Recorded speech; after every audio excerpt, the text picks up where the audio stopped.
या पूर्वीच्या क्लासमध्ये आपण डॉक्टर बाबासाहेब आंबेडकर यांचे विचार या ठिकाणी पाहिली होती की डॉक्टर बाबासाहेब आंबेडकरांनी आपल्याला त्यांचे सामाजिक लोकशाही संबंधीचे विचार आपण या अगोदर पाहिलेले आहेत की आता डॉक्टर बाबासाहेब आंबेडकरांचे राजकीय लोकशाही संबंधीचे विचार आपण आज पाहणार आहोत.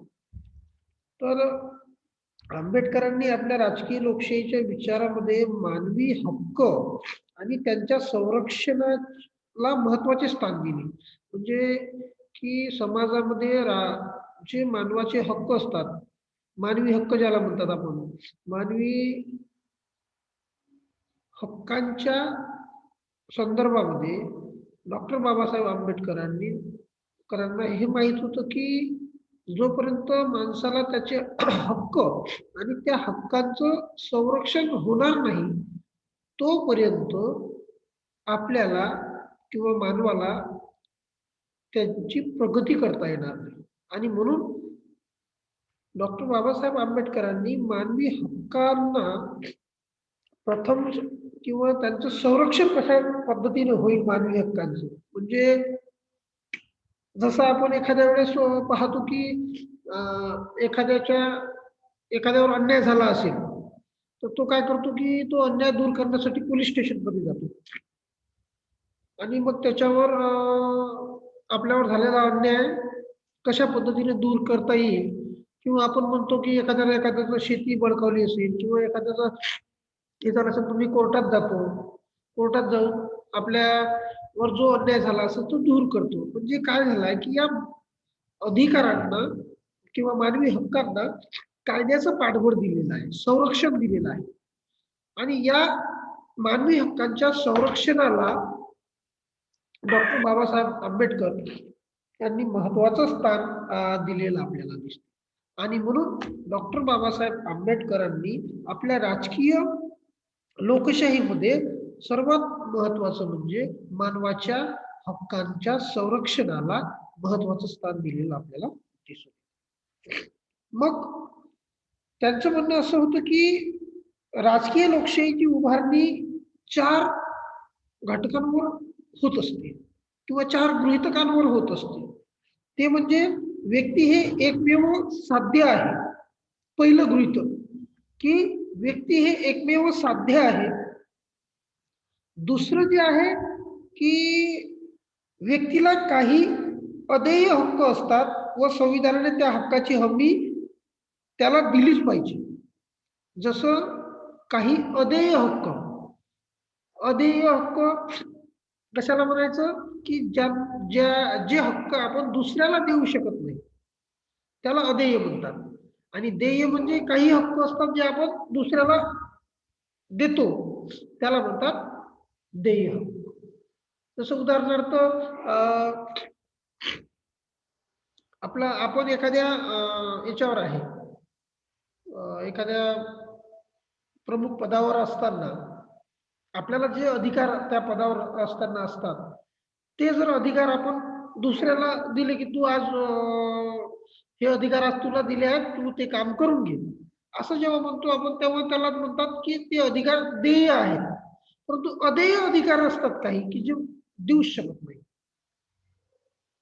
तर ते जे अधिकार आहेत त्याला अदेय अधिकार असे म्हणतात. हा झाला दुसरा हे. आणि तिसरा म्हणजे कोणत्याही विशेष अधिकाराच्या प्राप्ती खातर व्यक्तीला आपल्या संविधानिक घटनात्मक अधिकाराचा त्याग करावा लागू नये. आपले जे अधिकार असतात, संविधानिक अधिकार आहेत, या अधिकारांचा त्याग, त्याग म्हणजे त्यांना सोडणे, त्याग करता येणार नाही, येऊ नये अशा पद्धतीचं एक गृहीतक त्यांनी डॉक्टर बाबासाहेब आंबेडकरांनी मांडलं. आणि चौथं असं की इतरांवर शासन करण्याची सत्ता राज्यसत्ता कोणत्याही खासगी व्यक्तीला वा संघटनेला प्रदान करता येणार. म्हणजे राज्यकारभार किंवा शासन करण्याची जी सत्ता आहे ते एका कोणत्या व्यक्तीला देता येणार नाही, प्रदान करता येणार नाही, देता येणार नाही. आता कोणत्याही व्यक्तीला देता येणार नाही म्हणजे एका व्यक्तीला देता येत नाही. आज आपण पाहतो की आपलं शासन आहे, पंतप्रधान, त्याचं मंत्रिमंडळ, म्हणजे विशिष्ट लोकांच्या समूहाकडे आपण सत्ता दिलेली आहे. कोणत्या एकाही व्यक्तीच्या समूहाला आपण ती सत्ता दिलेली, एका व्यक्तीला ती सत्ता दिली नाही. एका व्यक्तीला जर सत्ता दिली असती तर हिटलर सारखं राज्य निर्माण होतं. हिटलरनं जे संपूर्ण जगावर आपलं वर्चस्व प्रस्थापित केलेलं होतं, ते एका व्यक्तीच्या हातामध्ये असलेली सत्ता. परंतु आपण तशा पद्धतीचं लोकशाहीमध्ये नसतं. आणि लोकशाहीमध्ये हे सत्ता ही एका विशिष्ट समूहाच्या हाती असते. आणि म्हणून बाबासाहेब आंबेडकरांनी आपल्या राजकीय लोकशाहीच्या संदर्भामध्ये हे गृहीतक सुद्धा अत्यंत महत्वाचं मानलं गेलेलं आहे.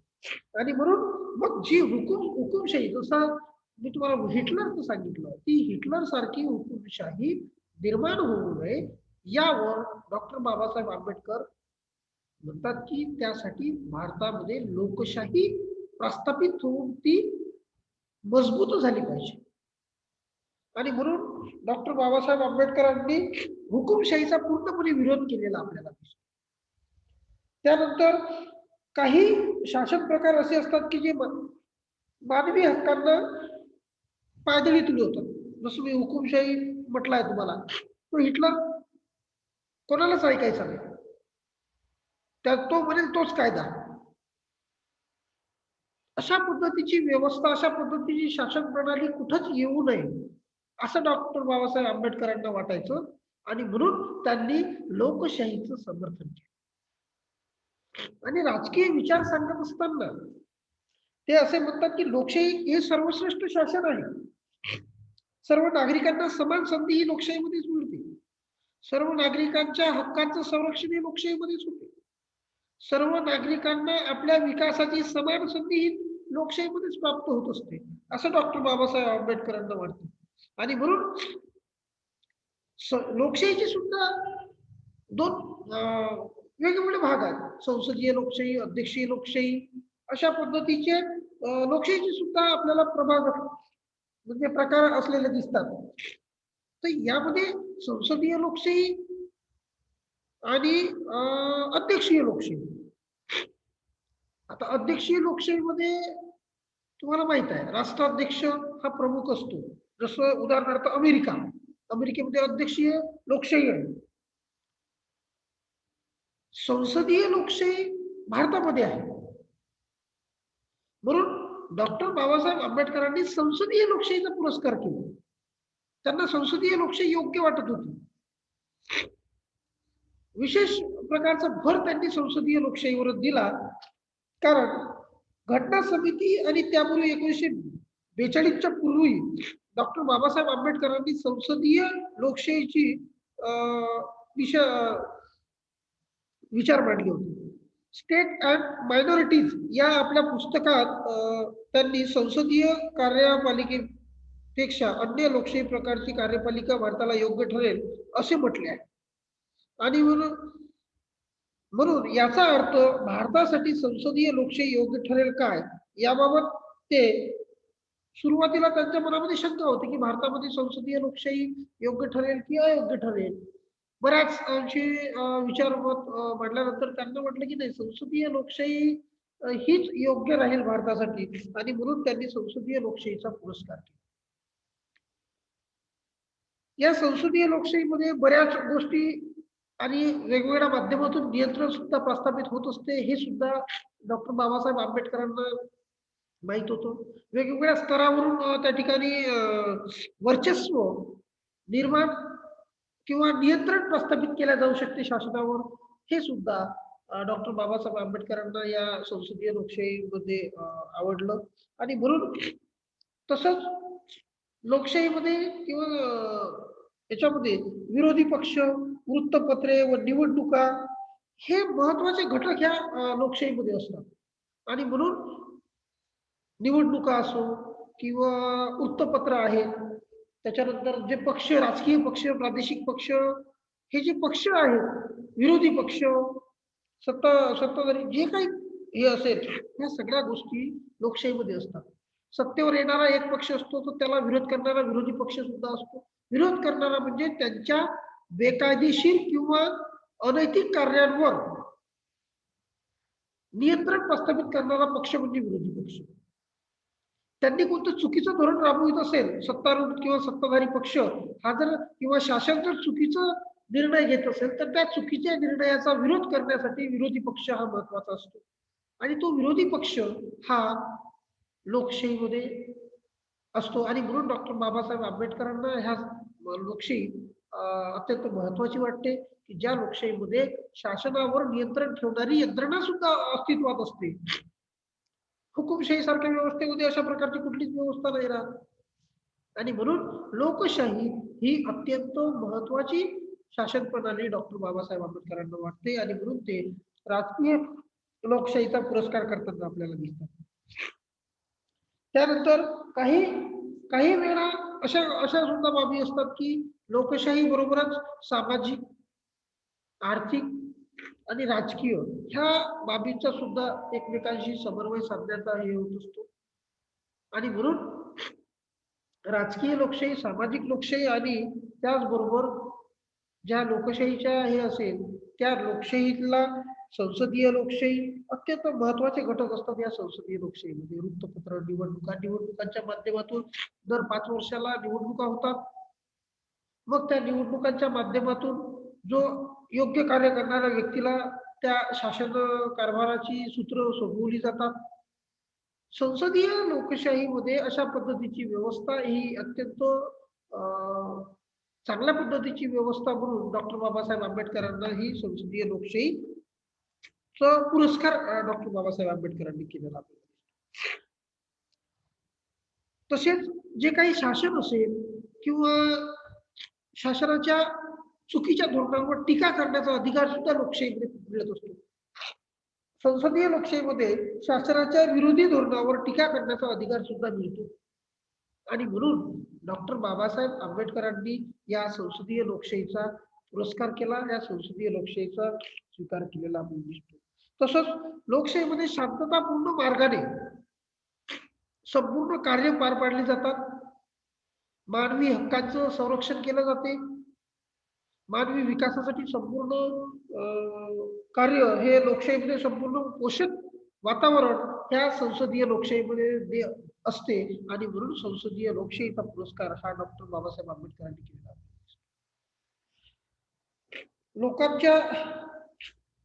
लोकांना सत्ता प्राप्त करण्याचा अधिकार हा असतो. त्याचप्रमाणे जनता ही सार्वभौम असते लोकशाहीमध्ये. लोकशाहीमध्ये जनता ही अंतिम असते. जनतेचा निर्णय हा अंतिम निर्णय असतो. जनता म्हणेल त्याच्या हातामध्ये सत्ता सोपवली जाते. जनता म्हणेल त्याला पदावरून दूर केलं जाते. अशा पद्धतीची व्यवस्था ही लोकशाहीमध्ये असते आणि म्हणून डॉक्टर बाबासाहेब आंबेडकरांनी लोकशाहीचा पुरस्कार केलेला आपल्याला दिसून येतो. मग लोकशाही व्यवस्थेमध्ये कायदा अत्यंत महत्वाचा असतो. कायद्याला महत्वाचे स्थान दिले जात असते.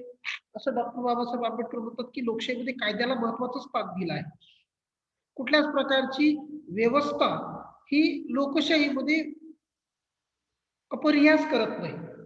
लोकशाहीमध्ये सर्वांना समान संधी दिली जाते.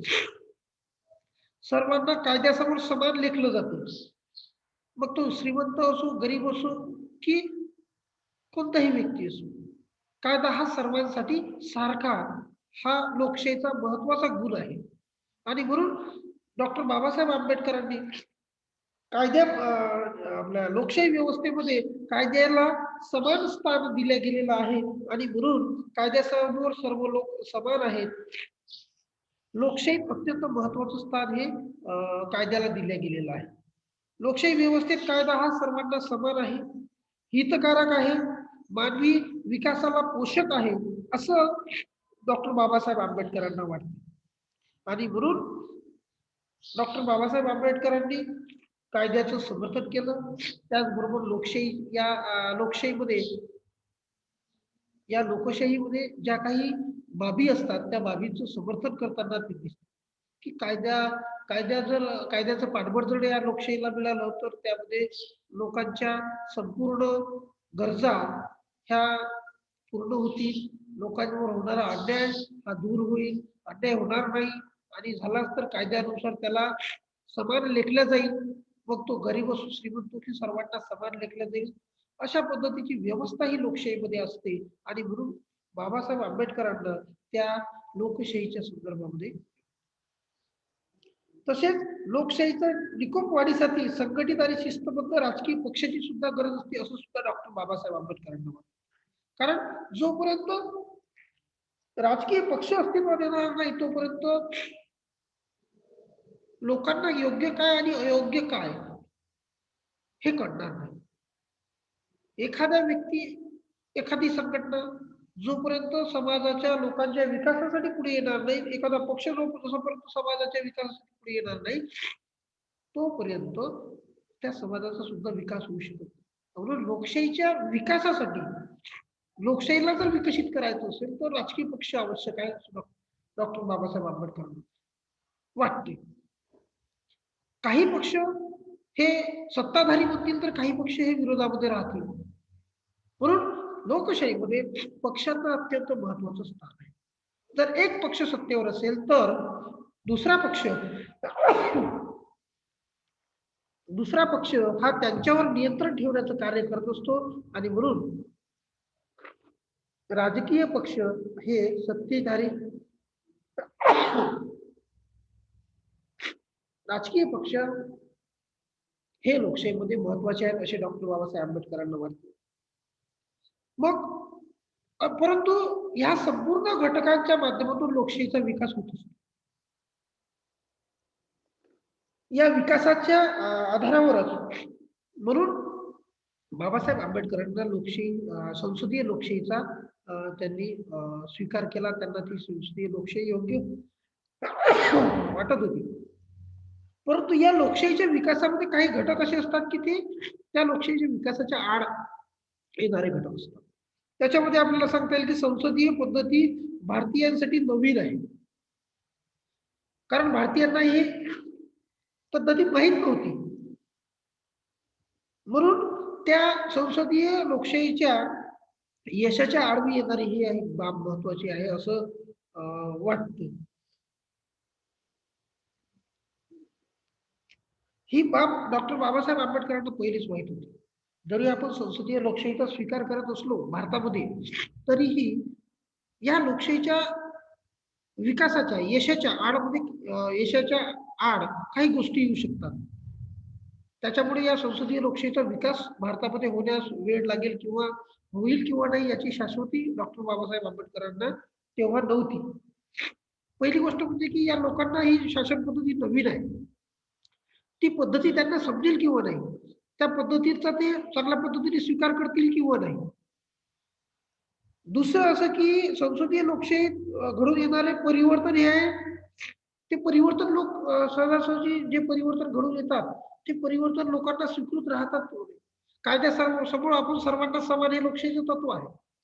पण खरोखर या समाजामध्ये सर्व लोक एकमेकांना समानतेची वागणूक देणार का? देतील किंवा नाही? हे बरेच प्रश्न हे डॉक्टर बाबासाहेब आंबेडकरांच्या समोर उभे झाले की ह्या अडचणी येऊ शकतात. लोक एकमेकांना हीनतेची वागणूक देऊ शकतात. लोक एकमेकांना उच्च नीतीची वागणूक देऊ शकतात. सर्वांना समान लेखणार नाही. परंतु तरीही अनेक राजकीय समस्येच्या प्रवाहाची दिशा जी आहे ती दिशा पण वेगळी आहे. व्यक्ती स्वातंत्र्य, सुख, स्वातंत्र्य, धार्मिक स्वातंत्र्य अशा विविध बाबी ज्या आहेत ज्या लोकशाहीच्या विकासाच्या आड येऊ शकतात. विकासामुळे त्या दूर होणार नाही. लोकशाहीच्या विकासाच्या आड येऊ शकतात. अनेक बाबी ज्या आहेत अनेक लोक हे जाती धर्माच्या त्या याच्यामध्ये अडकलेले आहेत. त्याच्यामुळे या लोकशाहीचा विकास होईल किंवा नाही हे सुद्धा एक मोठा प्रश्न त्यांच्यासमोर होता. तसेच आर्थिक दुर्बलता ही सुद्धा एक महत्वाचा प्रश्न डॉक्टर बाबासाहेब आंबेडकरांच्या समोर होता की आर्थिक समानता देशामध्ये नाही आहे. कोणी खूप श्रीमंत आहे, कोणी खूप गरीब आहे. तर त्याचा जो ही जी विषमता आहे ही विषमता जोपर्यंत दूर होत नाही तोपर्यंत लोकशाहीचा विकास होणार नाही हे सुद्धा डॉक्टर बाबासाहेब आंबेडकरांना माहिती. आणि म्हणून ही आर्थिक विषमता हे सुद्धा महत्वाचा घटक हे डॉक्टर बाबासाहेब आंबेडकरांना वाटत होतं. त्यानंतर निरक्षरता, देशामध्ये निरक्षर लोकांचं प्रमाण जास्त आहे. निरक्षर लोकांच्याकडून कोणत्याही प्रकारच्या चांगल्या कार्याची आपण अपेक्षा करू शकत नाही. सर्वच लोक काही संत गाडगेबाबासारखे नाहीत. म्हणून निरक्षरता हा या देशात सर्वात मोठा एक घटक आहे की जो या देशातील लोकशाही, संसदीय लोकशाही अयशस्वी करू शकते. आणि म्हणून निरक्षरता हा खूप मोठा अडसर हा संसदीय लोकशाही या देशाच्या मार्गामध्ये येईल असं डॉक्टर बाबासाहेब आंबेडकरांना वाटत होतं. दुसरं असं की व्यक्तिपूजा. व्यक्तिपूजा म्हणजे एका विशिष्ट प्रकारच्या व्यक्तीचं समर्थन करत राहण्याची पद्धती भारतामध्ये आहे. याची सर्वात मोठी भीती डॉक्टर बाबासाहेब आंबेडकरांना वाटायची, व्यक्तिपूजा. जसं आता आपण पाहतोय की स्वातंत्र्यपूर्व काळामध्ये काँग्रेस हा पक्ष होता. स्वातंत्र्यानंतरही तो पक्ष कायम टिकून राहिला. आजही आपण पाहतो की तो पक्ष आजही आहे, परंतु त्या पक्षाची जी व्यक्तिपूजा आहे ती तशीच आहे. स्वातंत्र्यपूर्व काळापासून ते गांधी घराण्याकडे त्या पक्षाचं नेतृत्व आहे. आजही त्यांच्याचकडे आहे. लोक विशिष्ट त्या व्यक्तीची हे करतात. आजही आपण सोनिया गांधी, राहुल गांधी, त्या अगोदर राजीव गांधी, तर अशा पद्धतीची जी व्यक्तीची पूजा आहे, सोनिया गांधी, इंदिरा गांधी, आजही आपण इंदिरा गांधींचं पूजन करतो. म्हणजे अशा पद्धतीची व्यक्तीची पूजा म्हणजे अशी टिक्क्या लावून पूजा करायचा अर्थ नाही आहे इथं.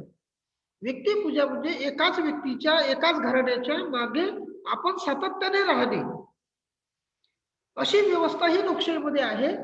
परिवर्तन हा लोकशाहीमध्ये दिसत नाही. आज जसं आपण पाहतो की लोकशाहीमध्ये काँग्रेसचे अध्यक्ष सोनिया गांधी, त्यापूर्वी इंदिरा गांधी, त्यानंतर सोनिया गांधी, आता म्हणजे राहुल गांधी, म्हणजे अध्यक्षपदी एकाच घरातले एकाच व्यक्तीमध्ये ते राहणार.